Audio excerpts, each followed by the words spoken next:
सभा में आए हुए बुजुर्ग, आदरणीय बुजुर्ग, मेरे बड़े एवं छोटे भाइयों, मित्रों, बहनों, आप सबका मैं अभिनंदन करता हूं। मुझे जन स्वराज ने जो मौका दिया है, ये आप लोगों को रिप्रेजेंट करने का तिरहुत कॉन्स्टिट्यूएंसी से, तो डेफिनेटली आप विश्वास रखें कि मैं उस उम्मीद पर पूरा खरा उतरूंगा। और मैं ये वादा करता हूं आज के डेट में कि मैं इस फील्ड में, अगर मान लीजिए आप लोगों ने मौका दिया, तो जो ये 13 महीने का ये सेशन होने वाला है, इस 13 महीने के सेशन में बहुत कम मुद्दे उठाऊंगा और उन्हें निष्पादित भी करूंगा। जैसे स्नातकों की समस्या है, 3 साल का कोर्स 5 साल में हो रहा है और प्राइवेट इंस्टीट्यूट में 4 साल के अंदर में बीएड एजुकेशन मिल जा रहा है। तो डेफिनेटली ये 3 साल का कोर्स और 5 साल में क्यों हो रहा है, इस पर मैं ध्यान दूंगा। युवा जो होते हैं, युवा स्नातक जो हुए, स्टूडेंट्स हुए, उनके लिए ये मेरा एक कदम रहेगा। शिक्षा के क्षेत्र में मैं दूसरा पॉइंट है शिक्षा और शिक्षकों की समस्या। तो शिक्षा के क्षेत्र में सुधार करने के लिए शिक्षकों का मनोबल बढ़ना चाहिए और शिक्षकों का मनोबल गिराया जा रहा है। 9 बजे फेशियल अटेंडेंस लग रहा है, सिर्फ शिक्षकों का लग रहा है। देखा जाए तो 3:15 बजे स्कूल का समय खत्म हो रहा है, 4:30 स्कूल में हम लोग को रखा जा रहा है। तो ये एक सेकंड इशू होगा कि आखिर शिक्षकों का समय का चोर बता करके शिक्षकों का जो समय के कारण में उनको दंडित किया जा रहा है। और 3:15 बजे से कोई स्टूडेंट नहीं रहता है, फिर भी स्कूल में 200 से ऊपर स्कूल घुमा हूँ, हर जगह पे कोई भी स्टूडेंट नहीं मिलता है, कोई गार्जियंस नहीं मिलते हैं। एमएलसी बनने के बाद में वहाँ जाऊँगा, आप पत्रकार महोदय सबके साथ में जाऊँगा, वीडियोग्राफी करवाऊँगा और सारे अभिभावकों से पूछूंगा कि क्यों आप अपने बच्चों को 3:15 बजे के बाद में नहीं रखते हैं। और अगर नहीं रखते हैं तो इन शिक्षकों को 3:15 बजे के बाद में 4:30 बजे तक का जो दंड आज के डेट में मंत्री और मंत्री के जो संतरी है, यानी कि मंत्री के जो भी सचिव है, वो क्यों दे रहे हैं। अगर ऐसा ही है कि नियम अगर नहीं स्ट्रॉन्ग करना है तो बाकी भी सर्वेंट, गवर्नमेंट सर्वेंट जो है, सरकारी नौकर जो भी बाकी है, उन सब के साथ में भी इसी तरह का सख्त नियम लागू किया जाए। दूसरा चीज है कि चिकित्सा, तीसरा पॉइंट है चिकित्सा। तो चिकित्सा के क्षेत्र में भी मैंने एक चीज देखा है कि मेडिकल कॉलेजेस या हॉस्पिटल्स में जितने भी डॉक्टर्स होने चाहिए, स्टाफ होने चाहिए, वो नहीं है। यहाँ तक कि मेरे नाना जी स्वर्गीय नाथ पांडे जी के द्वारा जो मेडिकल कॉलेज एसकेएमसीएच खोला गया था, उस मेडिकल कॉलेज का रिकॉग्निशन रिकॉग्नाइज होने वाला है, यानी कि खत्म होने वाला है। और सरकार हॉस्पिटल पे हॉस्पिटल, मेडिकल कॉलेज पे मेडिकल कॉलेज को ले जा रही है। अभी सुपर स्पेशलिटी हॉस्पिटल खुला है, नड्डा जी के द्वारा इनॉग्रेशन हुआ था, उसके अंदर में कोई भी सुविधा नहीं है। सीटी स्कैन 5 साल से सड़ चुका है, एमआरआई एसकेएमसीएच का गायब होकर के और वो यहाँ से निकल चुका, वो लिस्ट में है लेकिन हमारे यहाँ पर दिया नहीं गया। एमआरआई बहुत महंगी मशीन होती है, प्राइवेट में या फिर गवर्नमेंट में एक मरीज को 4,000, 5,000 से 15,000 तक लगता है। सरकार अगर ये मशीनें फ्री नहीं दे पाएगी, 5 लाख का अल्ट्रासाउंड मशीन देती है, गंदी सी गंदी मशीन देती है, तो जो आम मरीज हैं जिनके पास में पैसा नहीं है, वो तो अच्छी मशीन, अच्छी सुविधा नहीं लेंगे तो वो प्राइवेट में जाएंगे। तो आप उसके बाद में कहेंगे डॉक्टर लूट रहा है। डॉक्टर नहीं लूट रहा है, सरकार लूट रही है। सरकार अच्छी मशीनें नहीं दे रही है, डॉक्टर्स को ड्यूटी वहां पर नहीं दिया जा रहा है, होम पोस्टिंग नहीं दिया जा रहा है। होम पोस्टिंग के नाम पर एक अमाउंट फिक्स कर दिया गया है, जिस अमाउंट के अगर देने पर ही मान लीजिए कि एक assistant professor, SR, doctor, professor, हर चीज का एक रेट लगा दिया गया है। वो रेट देने पर ही आज के डेट में पोस्टिंग होती है, होम पोस्टिंग। तो होम पोस्टिंग आपको सुपरिटेंडेंट लेवल, प्रिंसिपल लेवल, यहाँ तक कि जितने स्कूल है वहाँ पे प्रिंसिपल लेवल पे होना चाहिए, या फिर डीएम लेवल पर आप कर दीजिए। बहुत सारे शिक्षक हैं जो यहाँ पर रखे हुए हैं। और उसके अलावा एक शिक्षक को 45,000 का जॉब मिलता है।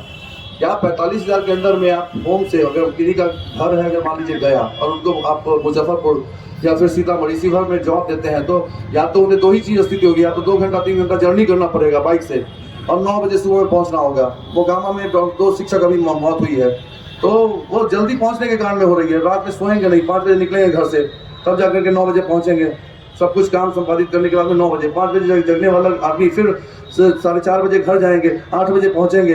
हो सकता है अगर दूर से आ रहे हो तो 10 बजे पहुंचेंगे। कहाँ से उनको आप मनोबल आप अच्छा कर पाइएगा। वो अपने बच्चों का नहीं सोच सकते। अपने घर में अगर उनके कोई भी बीमार पड़ते हैं, तो हमारे ही घर में कोई बीमार पड़ते हैं तो रात हम लोग का 12-1-2 बज जाता है इलाज करवाते हुए।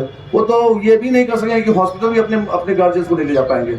तो आप शिक्षकों का मनोबल तोड़ रहे हैं सिर्फ अपने अपने गुरूर में। आपका गुरूर ये है और आप कहते हैं कि शिक्षक से अच्छी शिक्षा नहीं देते। आप उनको समय की सीमा कम कीजिए, होम पोस्टिंग करवाइए उनको। सारे शिक्षक और चिकित्सक सबको होम पोस्टिंग दीजिए। आप यहाँ मुजफ्फरपुर में 2000 से ऊपर डॉक्टर्स बैठे हुए हैं। आप जैसा भी आपने पहले पैमाना रखा था उसमें कुछ ना कुछ गलती हो रही है, तो आप पैमाना चेंज कीजिए। जेएनयू और ये दिल्ली यूनिवर्सिटी के जो स्टूडेंट्स हैं जो कि आज के डेट में आईएएस आईपीएस का यूपीएससी एग्जामिनेशन क्लियर करिए, प्रिलिमिनरी क्लियर कर लिए है, अगर मेंस क्लियर कर लिए है तो वैसे लोगों को आप डायरेक्ट अपॉइंट कीजिए जो भी मेंस क्लियर कर चुके हैं और वो वाइवा में छट गए, जिस सब्जेक्ट के हो, इतिहास के हो, भूगोल के हो, जिस सब्जेक्ट के हो, उस सब्जेक्ट का उनको शिक्षक बनाइए, प्रोफेसर बनाइए, तो आपको अच्छा बिहार में क्वालिटी टीचर मिलेंगे। लेकिन आप कर क्या रहे हैं?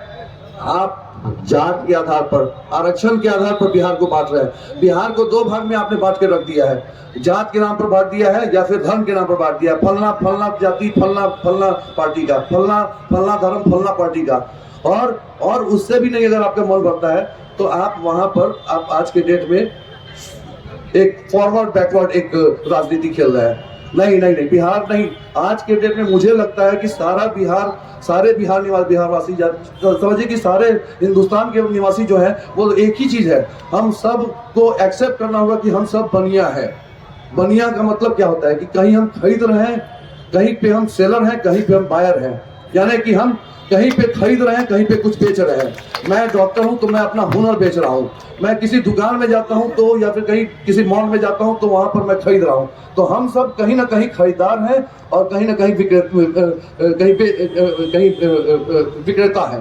तो एक्चुअली में हमारा सारा समाज देखा जाए वो ब्राह्मण है, ये है, वो है, फलना है, ढिमना है, तो वो मुस्लिम है, नहीं, सारे के सारे बनिया है। ये जात के आधार पर जो धर्म के आधार पर बिहार को बांटा जा रहा है, मुझे लगता है कि ये प्रशांत किशोर जी जो आ रहे हैं तो वो आज के डेट में आपको एक विकल्प दे रहे हैं, नया विकल्प दे रहे हैं, नए बिहार का विकल्प दे रहे हैं। 20 साल पहले बिहार हम लोगों ने, जब मैं 2005 में आया था, 2004 में आया था और 2005 में नीतीश जी आए थे, डेफिनेटली उस समय में बिहार में विकास हुआ, हम सब ने देखा।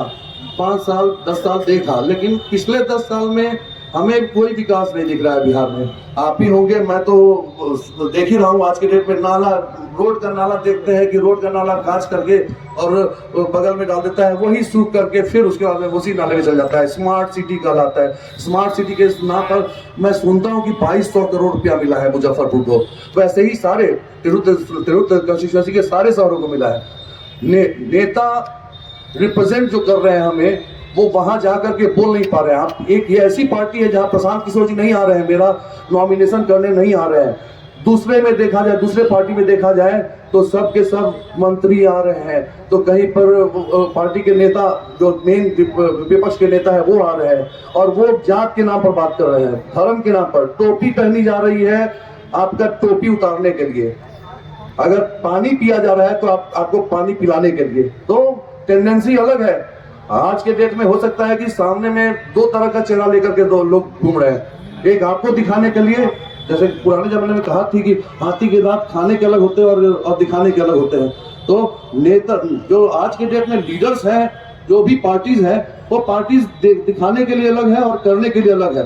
प्रशांत किशोर जी एटलीस्ट उनकी सोच, रील्स हम सारे जितने भी शिक्षित है वो देख रहे हैं। तो ये पहली बार मौका मिला है, ये पार्टी बनने के बाद में पहली बार मौका मिला है कि सभी शिक्षित कम से कम अपना वोट जन स्वराज को दें, मुझे दें और मुझ पर विश्वास रखें कि ये 12 से 13 महीने का ये टोटल समय होने जा रहा है।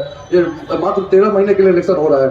2026 के मार्च अप्रैल में ये इलेक्शन हो जाएगा। तो आप कैलकुलेट करें तो दिसंबर में, 2024 के दिसंबर में ये इसका रिजल्ट निकल रहा है।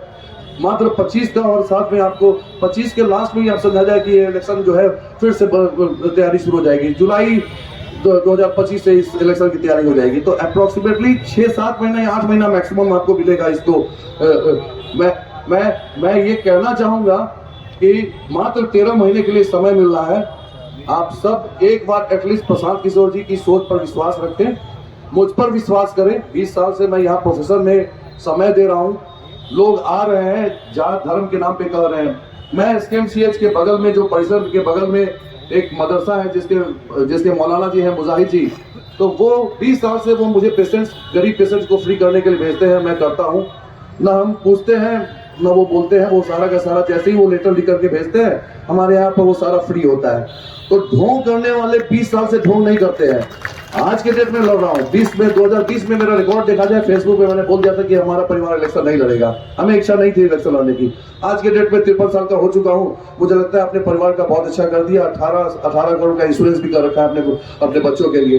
अगर मरता हूँ तो एटलीस्ट 12 दिन के बाद में मेरा बच्चा रोड पर नहीं आएगा। तो मैं अपना गार्जियन होने के नाते एटलीस्ट मैं अपने बच्चों का अच्छा भला चाहता हूँ। मैं उनका सिक्योर लाइफ कर रहा हूँ। हमारे नेता जो है वो हमारे गार्जियन की तरह है। उन्हें भी हमारे बारे में सोचना चाहिए, हम बिहारियों के लिए सोचना चाहिए।